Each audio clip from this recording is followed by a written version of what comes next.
Alright, today's project, what I have here is the Athearn 86-foot boxcar that I primered with Rust-Oleum Gray Auto Primer. We're going to try wet palette. This is a big piece. Got the wet palette over here. Here's the plan. I'm going to take this craft paint, you know, the stuff that's like 80-some cents at Walmart, and I'm going to put it on a piece of parchment, and then I'm going to paint the roof. I'm going to have a silver roof using craft paint. Okay, now like I've told you before, you don't want to put metallic paints in your good wet palette because these metal flakes will get into your wet palette and will spread throughout, and then it'll kind of wreck your wet palette. So what we're doing here, I've got a piece of parchment over some paper towels. I've got a cup of, this is distilled water, this is 91% alcohol for cleaning purposes. I'm not going to use my good white taklon brushes because there's only so many and I want to save them for the big event. So I am going to use a gold taklon brush that I don't care what happens to for the metallic paint. And that's how we're going to do it. And we're going to see if we can do this. Can we paint something this big by hand using the wet palette method? So let's start out. We'll take just a drop of this. That ought to be enough. Okay, right there. And I ran this piece of parchment under the sink just to flatten it down. It's already, I put it on paper towel. It's already totally dry, of course, thanks to the paper towels. But let's see if we can do this. Then I'm going to try some Model Master acrylic, which I haven't tried in a wet palette before. If our premise is sound, the wet palette ought to work good for this stuff too. This is pretty thin stuff though. And then we're going to do, it's going to be an orange one. Citadel, we're going to go Joe Caro orange. Alright, so let's get down to business. Alright, our brush is wet. Let's draw some of this out of this little pile. And let's, yeah, you can see there's a ton of metal flake in this. And when you get this on your brush,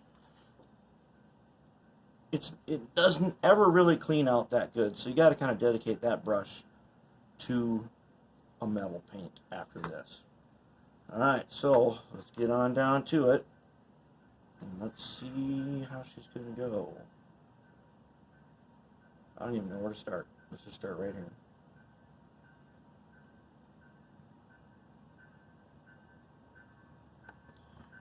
Lot of metal flake in this. I should hold this down too. Let's see if I can hold it down with these two. Well, there's a lot of metal flake in this. Yeah, you can tell this is a very cheap paint because it's leaving a ton of metal pigments everywhere. Oh, here comes train. It's going to get loud.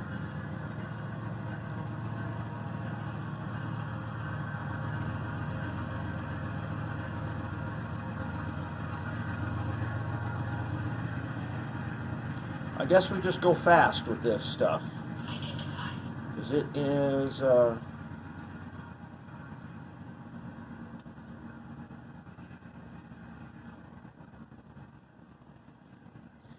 you know, this isn't going to be the super white aluminum, but it is going to have a metal top to it. And we go fast, and because of that, this metal paint, evidently, it doesn't thin down too much. It's flowing nicely. I'm just going to have to wipe these pigments off.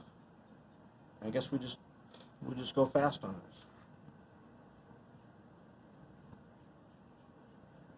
And so my water cups and my alcohol cups, I don't want to reuse these for any other kind of paint, because there's going to be metal flakes in them.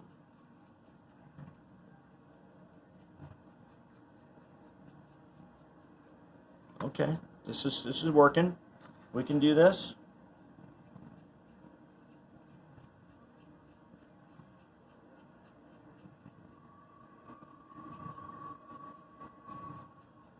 Yeah, we're working. Let's get a little bit of water.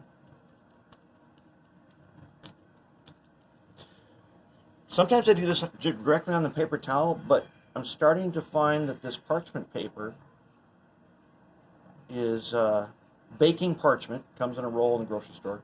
Baking parchment, not wax paper. It seems like it's getting to be more and more useful as a tool.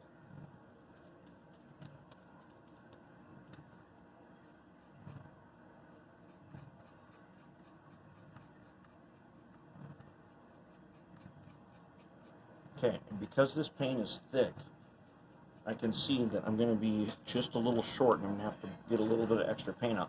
But notice I've almost got about 80% of the top painted here off of that one dot, which was slightly smaller than a dime.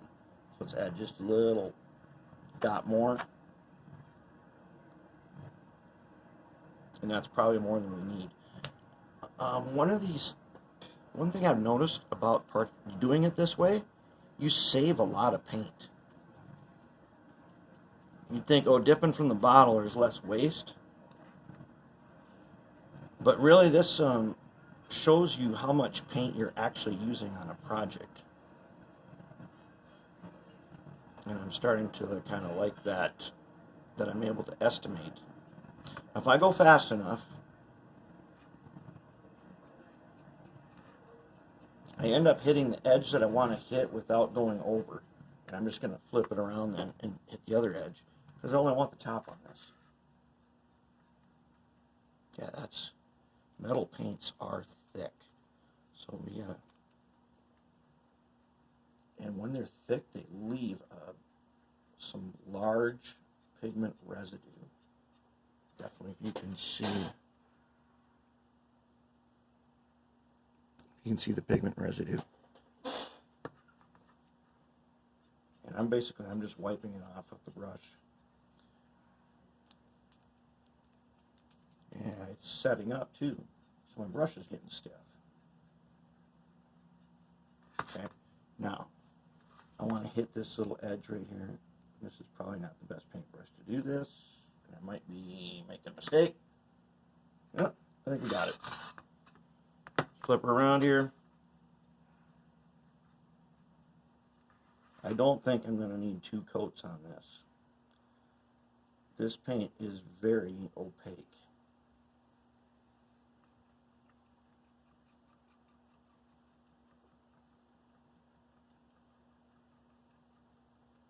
And it isn't going to matter too much anyways if I get this little edge perfect, because this edge is going to get hit with the liquid talent later, and that'll about take care of it.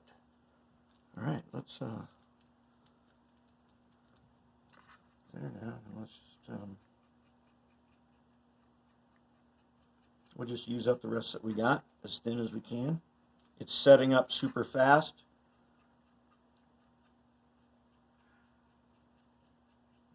It's going to be dry in moments. Oh, is that sparkly? There is a lot of metal flake in this.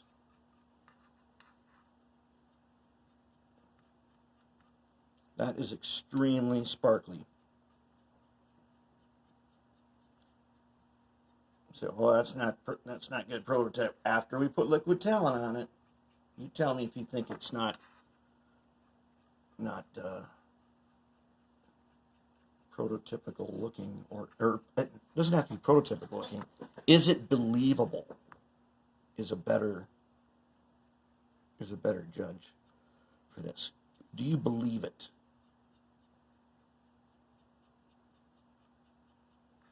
I'm going to call this good to go, and that'll do it for the metal. That'll do it for the roof.